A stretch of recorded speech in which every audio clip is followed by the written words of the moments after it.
जब उसने नक्श को ब्रांड न्यू स्पोर्ट्स कार से बाहर निकलते हुए देखा। मम्मी जी केम छो, मजामा या खूब मजामा थी।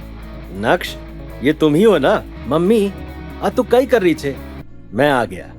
अरे वो मेरे बॉस की कार है, आज मैं छुट्टी पर हूँ तो उन्होंने मुझे अपनी कार दे दी। ओह, तो ये तुम्हारे बॉस की कार है। मुझे लगा कि तुम सक्सेसफुल इंसान बन गए, लेकिन ऐसे सौभाग्य कहाँ जावेरी खानदान के। अनिका, ये तो वाकई में यूजलेस है। बी प्रैक्टिकल, इससे कुछ नहीं होने वाला। मैंने तुम्हें प्रेरक से इंट्रोड्यूस करवाया था ना, क्या वो तुम्हारे लिए सही नहीं है? आपको मेरी लाइफ की इतनी टेंशन लेने की कोई जरूरत नहीं है।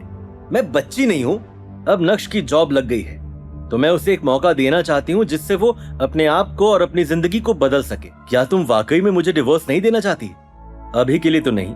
डिवोर्स दूंगी या नहीं दूंगी ये सब कुछ तुम्हारे परफॉर्मेंस पर डिपेंड करता है, अनिका ने शांत रहते हुए कहा।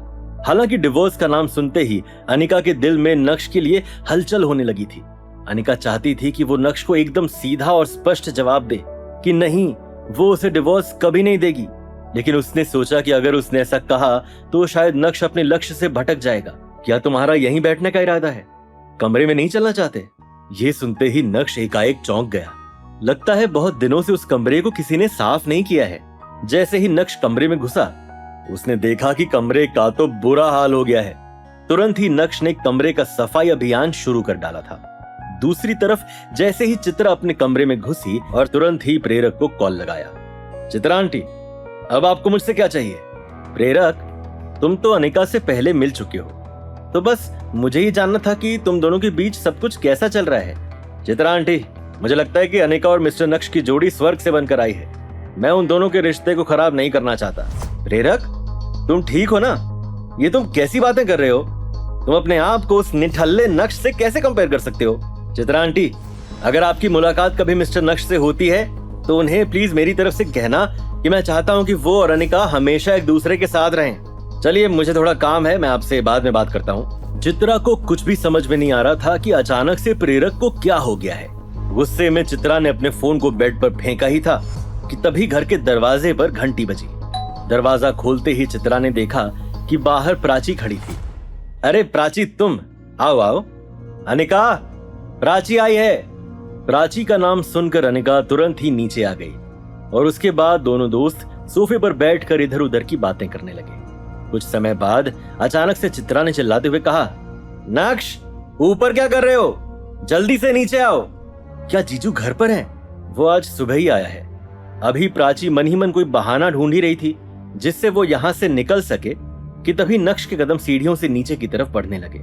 जब नक्श ने प्राची को देखा तो उसके चेहरे पर एक स्माइल आ गई। अब क्या इधर ही खड़े रहोगे? दिख नहीं रहा कि घर में मेहमान आए हैं? जल्दी से प्राची के लिए चाय बनाओ। जीजू, आपको इतनी तकलीफ करने की कोई जरूरत नहीं है, मैं घर से चाय पीकर आई हूँ। प्राची, तुम्हें आज हो क्या गया है? मुझे ऐसे क्यों लग रहा है जैसे तुम्हारे साथ कुछ गड़बड़ है। अरे नहीं, ऐसा कुछ भी नहीं है। वो बस मैं कल रात को थोड़ा लेट सोई, इसलिए थोड़ा सर भारी हो गया है, इसलिए मैं चाय पीकर ही आई थी। ठीक है, तो जाओ और प्राची के लिए थोड़े फ्रूट्स कट कर दो। चित्रा आंटी, उसकी कोई जरूरत नहीं है, मेरा गला बहुत खराब है। मैं एक काम तो भूल ही गई। चल अनिका, मुझे जाना होगा। अरे क्या हो गया, आज इतनी जल्दी जा रही हो?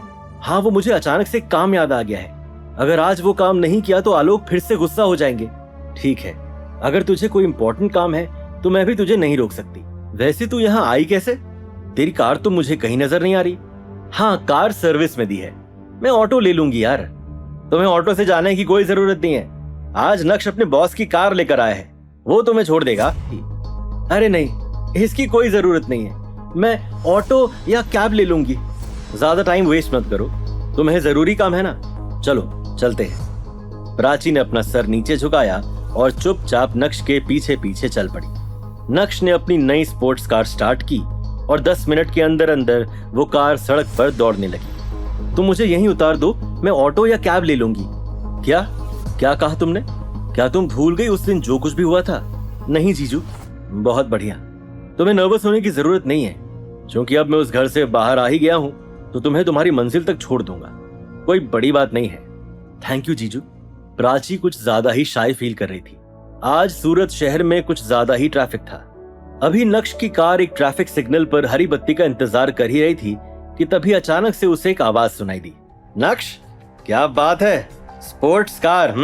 लगता है कि तुम्हारी लाइफ काफी बदल गई है, करोड़ों रुपए की स्पोर्ट्स कार चला रहे हो। ये बोलते हुए मैम्बो अंकल का ध्यान प्राची की ओर गया। ओह, मुझे लगा कि तुम अमीर हो गए, लेकिन तुमने तो अपने लिए एक अमीर लड़की ढूंढ ली। वैसे लड़की बहुत ही खूबसूरत है, नाम क्या है? तुम्हें उसका नाम जानकर क्या करना है? ओ भाई, अपना काम करो ना। क्या मैम्बो अंकल की इसका पहले जैसा होगा अंजाम? अनिका का दिल जीतने के लिए क्यों ले रहा है नक्श झूठ का सहारा? क्या खत्म हो पाएंगे साली और जीजू के बीच के गिले शिकवे? ये जानने के लिए देखिए अगला एपिसोड सिर्फ पॉकेट एफएम के YouTube चैनल पर, और इंस्टा एम्पायर के सारे एपिसोड्स को सुनने के लिए डिस्क्रिप्शन में दी गई लिंक से डाउनलोड कीजिए पॉकेट एफएम ऐप।